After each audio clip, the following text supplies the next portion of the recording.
Tesla was really to try to show that what electric cars can do, because people had the wrong impression. We had to change people's perception of an electric vehicle, because they used to think of it as something that was slow and ugly and had low range, kind of like a golf cart. So that's why we created the Tesla Roadster, to show that you can be fast, attractive, and long range. And it's amazing how, even though you can show that something works on paper, and the calculations are very clear, until you actually have the physical object and they can drive it, it doesn't really sink in for people. And so that I think is something worth noting. If you're going to create a company, the first thing you should try to do is create a working prototype. Everything looks great on PowerPoint. you can make anything work on PowerPoint. But if you have an actual demonstration article, even if it's in primitive form, that's much more effective for convincing people. And then the internet's also helpful because it's anything to do with software is a low capital endeavor. So I didn't have any money. I just had a bunch of student debt. But software you can just write, like by yourself. And you don't need a lot of atoms. Like you don't need a lot of tooling and equipment, and so it's not capital intensive. So the ability to start a company, if it's software related, and it's the first company, is much easier. Right, right. And yeah. It seems obvious now, but of course, the easier place to start, and then as you gain more of a personal reputation and have more personal capital. As some may or may not know, SpaceX was entirely funded by Elon for its first period, partially from, and in an era when others probably wouldn't have funded it, right, in those earliest days. Whatever area that you get into, given that even if you're the best, there's always a chance of failure. So I think it's important that you really like whatever you're doing. If you don't like it, life is too short. Number 3, I'd say, is constantly seek criticism. Yeah. A well thought out critique of whatever you're doing is as valuable as gold. And you should seek that from everyone you can, but particularly your friends. Usually your friends know what's wrong, but they don't want to tell you because they don't want to hurt you. So lift you up, sort of. Yeah. So they'll say, "Oh, I want to encourage my friend, so I'm not going to tell him what I think is wrong with his product." Yeah. It doesn't mean your friends are right, but very often they are right. And you at least want to listen very carefully to what they say. And to everyone, if you're looking for, basically, you should take the approach that you're wrong. That you, the entrepreneur, are wrong. Your goal is to be less wrong. A lot of it in creating a company is execution. Like you start off with an idea, and that idea is mostly wrong. And then you adapt that idea and keep refining it, and you listen to criticism. Some criticism you discard, try to discard the wrong criticism, try to listen to the correct criticism, and then engage in sort of a recursive self-improvement and constantly refining it and making it better. I think maybe it's helpful to say one of the things that was important then in the creation of PayPal was kind of how it started, because initially the initial thought was with PayPal was to create an agglomeration of financial services, so to have one place where all of your financial services needs would be seamlessly integrated and work smoothly. And then we had like a little feature which was to do email payments. And whenever we'd show the system off to someone, we'd show the hard part, which was the agglomeration of financial services, which was quite difficult to put together. Nobody was interested. Then we'd show people email payments, which was actually quite easy, and everybody was interested. So this is, I think it's important to take feedback from your environment. You want to be as closed loop as possible. So we focused on email payments and really try to make that work, and that's what really got things to take off. But if we hadn't responded to what people said, then we probably would not have been successful. So it's important to look for things like that and focus on them when you see them, and you correct your prior assumptions. Try to get as much critical feedback as possible from friends, and you have to ask, but you have to coax it out of them because they'll be reluctant to say it because they don't want to hurt you. But they know what's wrong with your product. Just, yeah, you need to get it out of them. So. But it is generally true that innovation comes from questioning the way things have been done before. Yeah. And if in the education system you're taught not to do that, that will inhibit entrepreneurship. I think that's something you see in Silicon Valley, that there's no fear of failure. But culturally in this part of the world, true. no? I think there's fear of failure. I certainly have fear of failure, you know. But it didn't stop you. No.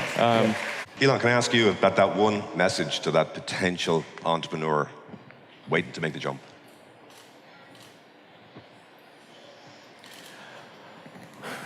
Well, I mean, certainly, I think people should ignore fear if it's irrational, and but even if it's rational and the stake is worth it, it's still worth proceeding.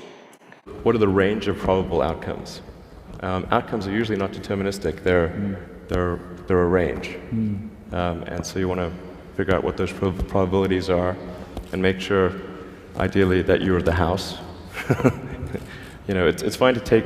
It's fine to gamble so long as you're the house. Yes. But I do think that one great thing about Silicon Valley is failure is not a big stigma. So it's like if you try hard and it doesn't work out, that's okay. Like you can learn from that and do another company, and it's not a big deal. And I think that's really one of the great things about Silicon Valley.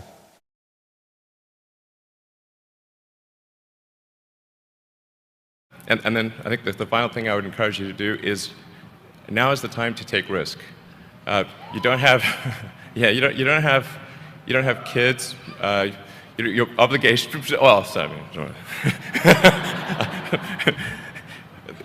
probably don't have kids. But as you get older, your obligations increase. So and once you have a family, you start taking risk not just for yourself, but for your family as well. It gets much harder to do things that might not work out. So now is the time to do that before you have those obligations. So I would encourage you to take risks now. Do something bold.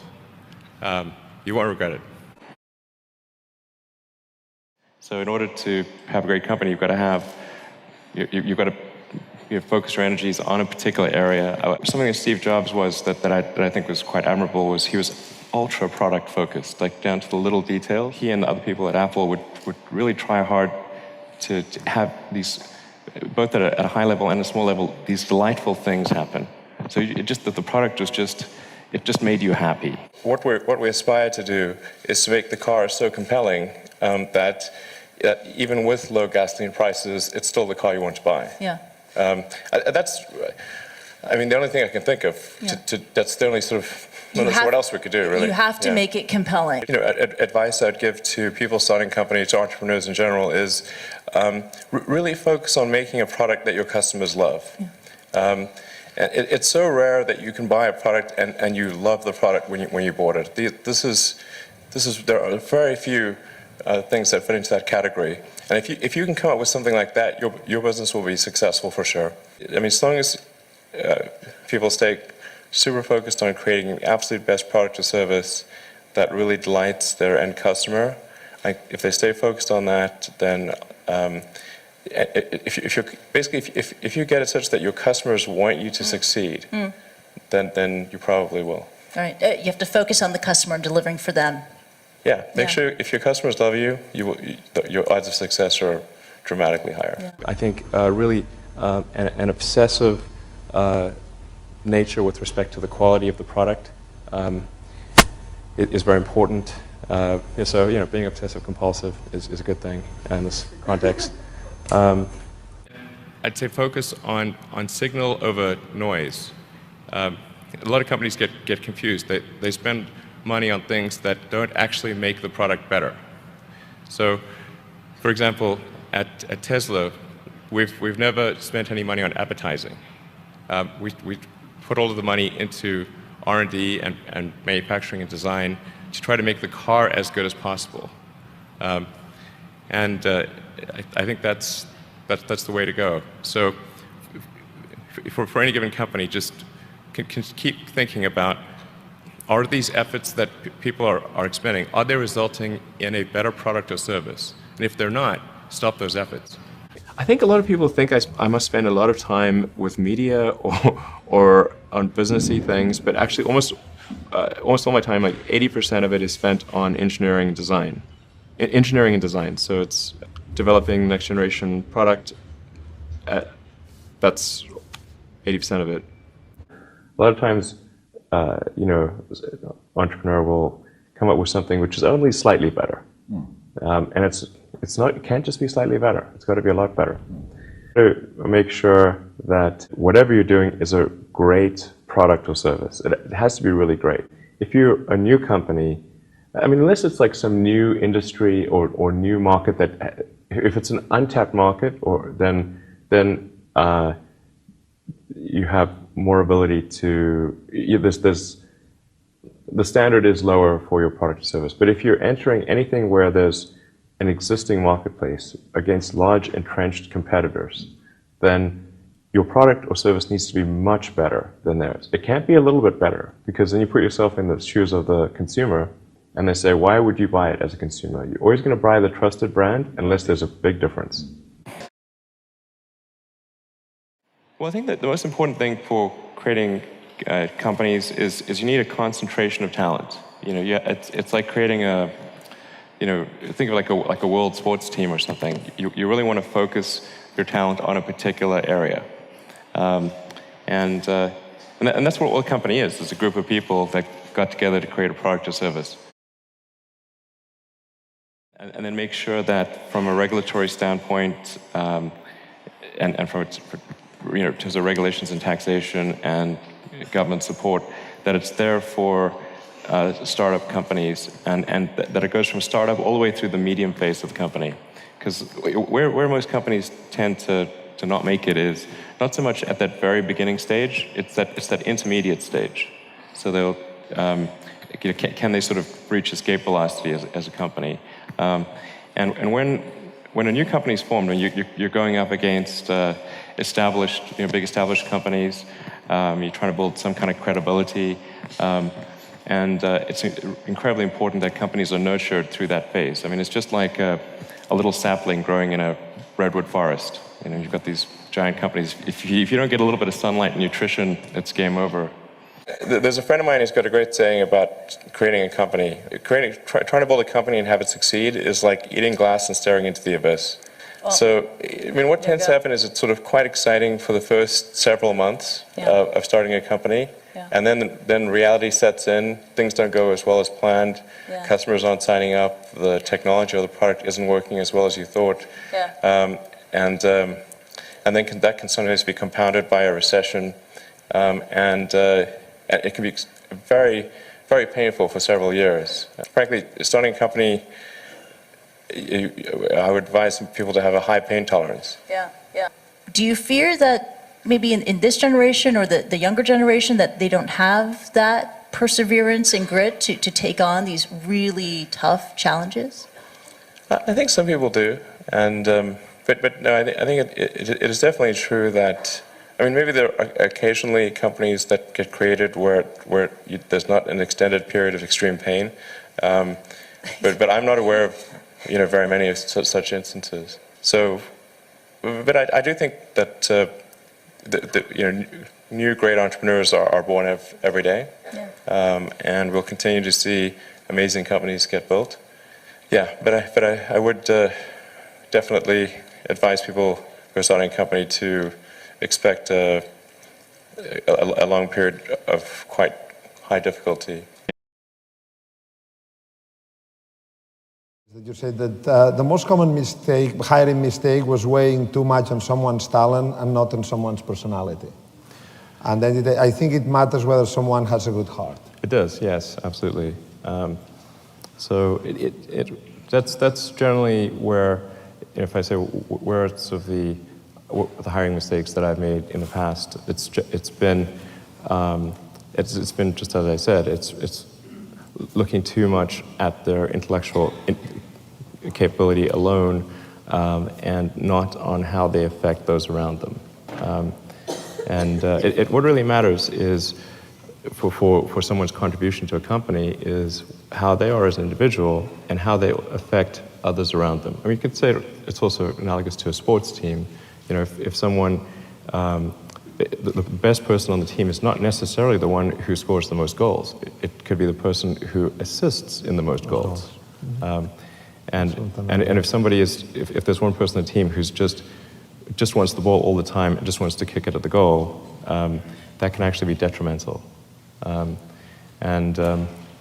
So it is important to weigh personality and just you know, are they going to be a good person, and will people like working with them, and that kind of thing. It does make a difference.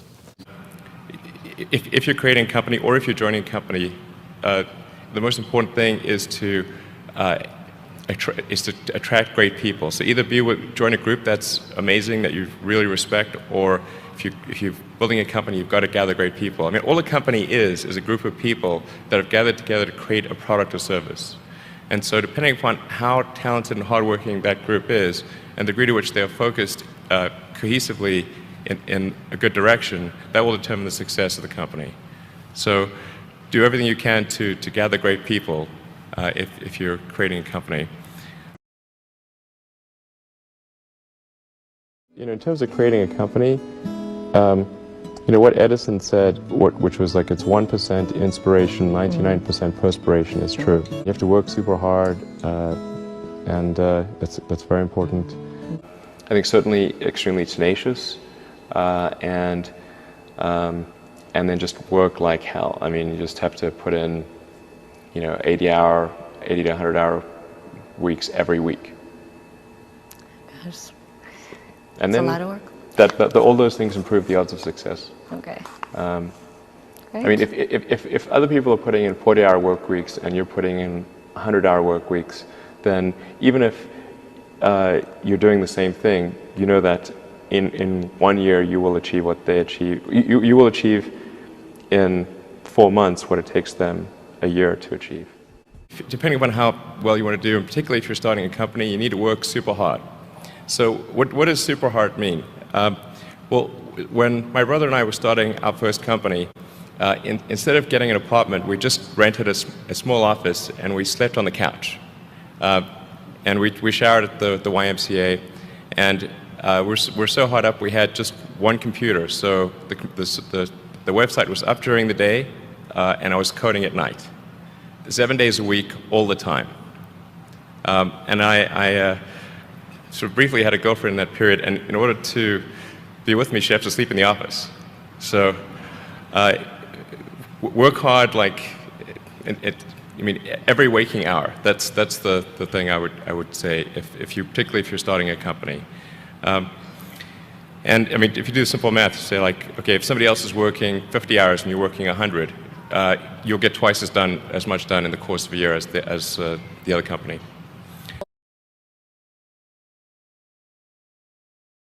Well, we don't think too much about what competitors are doing. Yeah. Just because I think it's important to be just focused on making the best possible products. You know, it's sort of maybe analogous to what they say about, you know, if you're in a race. Yeah. Don't worry about what the other runners are doing. Yeah. Just run. Yeah. The goal of Tesla from the beginning has been to accelerate the advent of sustainable transport. So we actually did some partnerships. We did one with Mercedes and one with Toyota, and you know, open source IP and everything. So the whole purpose of it was really to accelerate the advent of sustainable transport. So it's always great to hear when other car companies are making electric cars.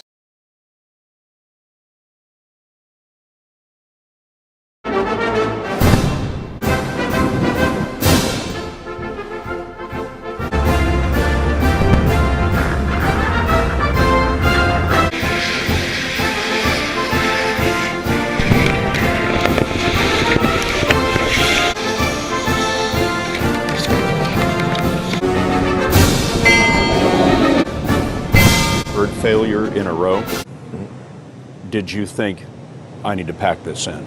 Never.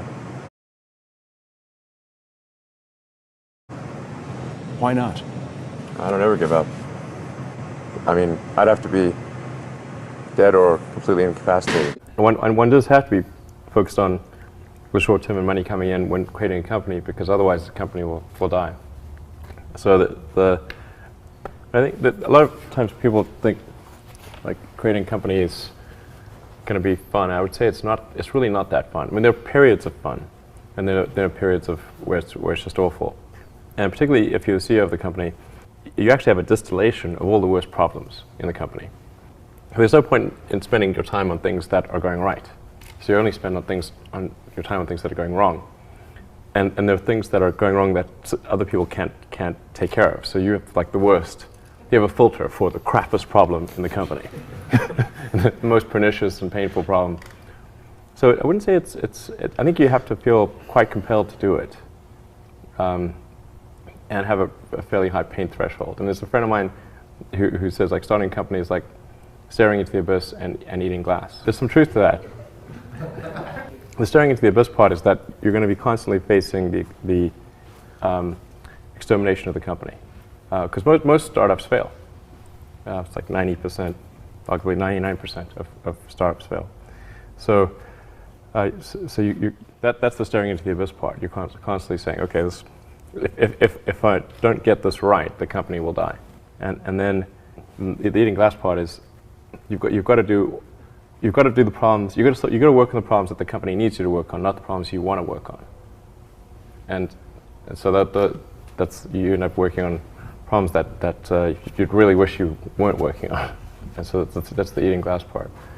And that goes on for a long time. I mean, maybe there are occasionally companies that get created where there's not an extended period of extreme pain, but I'm not aware of very many of such instances. I would definitely advise people who are starting a company to expect a long period of quite high difficulty. Yeah. I'd say starting a business is not for everyone. Generally, starting a business, I'd say number one is have a high pain threshold.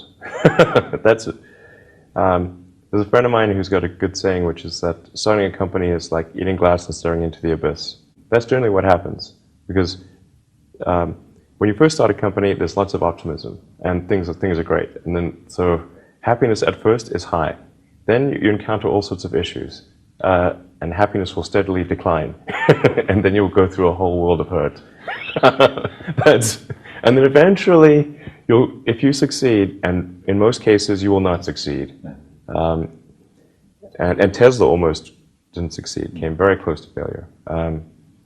Then if you succeed, then after a long time, you will finally get back to happiness.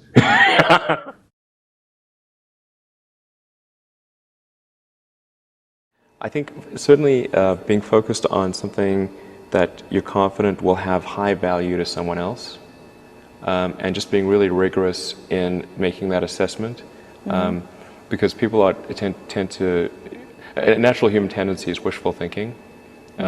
So a challenge for entrepreneurs is to say, well, what's the difference between really believing in your ideals and sticking to them versus pursuing some unrealistic dream that doesn't actually have merit? And that is a really difficult thing to tell. Can you tell the difference between those two things? Right. You know? So you need to be sort of very rigorous in your self-analysis. And then just keep iterating on a loop which says, am I doing something useful for other people? Because that's what a company is supposed to do. You know, a company is just a group of people gathered together to produce a product or service. And a company should only exist if that product or service is truly useful to customers. How should someone figure out how they can be most useful? Whatever this thing is that you're trying to create, what would be the utility delta compared to the current state of the art times how many people it would affect? So that's why I think having something that makes a big difference but affects a sort of small to moderate number of people is great, as is something that makes even a small difference but affects a vast number of people. Like the area under the curve. Under the curve. Yeah, exactly. The area under the curve is would actually be roughly similar for those two things. I think having a purpose certainly is going to attract the very best talent in the world, because if people can, if there's something that's intrinsically enjoyable and the financial rewards are good, but then also it's something that's going to genuinely change the world, then I think that's a pretty powerful motivator. But I don't think like everything needs to change the world, you know? I mean, honestly, like there's lots of like useful things that people do, and I mean, I think really it should be like a usefulness optimization. Like just say like, is what I'm doing as useful as it could be? You're talking about the goal of an organization or a goal in career? general, yeah. And you know, just even if something isn't changing the world, if it's making people's lives better, I think that's great. And you know, even if something's like making only people's lives only slightly better, but it's a large number of people, then kind of like the area under the curve is quite good. So is that mathematical first principles of point utility and number? Exactly. Look at the integral. Yeah. Okay. Like I mean, sort of like one could say like is like some app really making people's lives better? But if it's affecting a lot of people, even in a small way, then yeah, the sort of area is good. So there's nothing fundamentally wrong with profit. In fact, profit just means that people are paying you more for whatever you're doing than you're spending to create it. That's a good thing. and if that's not the case, then you'll be out of business, and rightfully so. You're not adding enough value.